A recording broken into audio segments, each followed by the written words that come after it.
వసంత పంచమి ఉదయం పల్లె అంతా పసుపు రంగులో మెరిసిపోతుంది. పువ్వుల పరిమళం గాలిలో తేలిపోతుంది.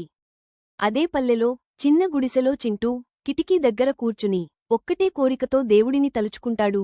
నేను కూడా చదవాలి. బడిగేటు దగ్గర నిలబడి లోపలికి వెళ్లే పిల్లల్ని చూస్తూ చింటూ మనసులో అక్షరాలను మళ్లీ మళ్లీ పలుకుతుంటాడు. క్లాస్లో నుంచి నవ్వుల శబ్దం వినిపిస్తుంది. చింటూ చిన్నగా నవ్వి తన కలని దాచుకుని మౌనంగా కిందకి చూస్తాడు. గ్రామం మొత్తం దేవాలయానికి వెళ్తుంటే చింటూ వాళ్ల వెనకే నెమ్మదిగా నడుస్తాడు. చేతిలో ఏమీ లేకపోయినా హృదయంలో ఆశ మాత్రం పెద్దగా ఉంటుంది. చింటూ ఒక్క పసుపు బంతిపువ్వు తీసుకుని 2 చేతుల్లో జాగ్రత్తగా పట్టుకుంటాడు. ఇదే నా కానుక అమ్మా అన్నట్టుగా. దేవాలయం ముందు దీపాల వెలుగు, పసుపు అలంకరణ చింటూను ఇంకొంచెం ధైర్యంగా చేస్తాయి. అతడు భక్తితో లోపల అడుగేస్తాడు. లోపల సరస్వతీదేవి విగ్రహం వీణతో ప్రశాంతంగా వెలుగుతోంది. చింటూ చేతులు జోడించి ఆ దేవి ముఖాన్ని ఆశగా చూస్తాడు. చింటూ కళ్ళు మూసుకుని మెల్లగా ప్రార్థిస్తాడు. సరస్వతి తల్లి, బొమ్మలు కాదు, పుస్తకం కావాలి. ఒకే ఒక్క అవకాశం ఇవ్వు తల్లి.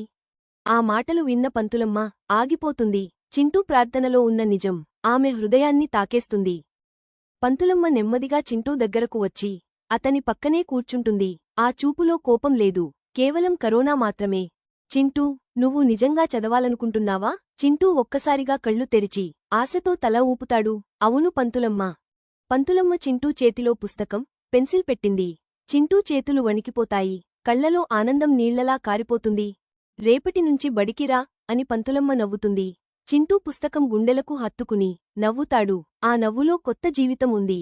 చింటూ సరస్వతి తల్లికి నమస్కరించి మౌనంగా చెప్తాడు, తల్లి, నా వసంతం ఈరోజే మొదలైంది. మరుసటి ఉదయం చింటూ నడుస్తూ బడికి వస్తాడు. గేటు దగ్గర పంతులమ్మ గర్వంగా చూస్తుంది.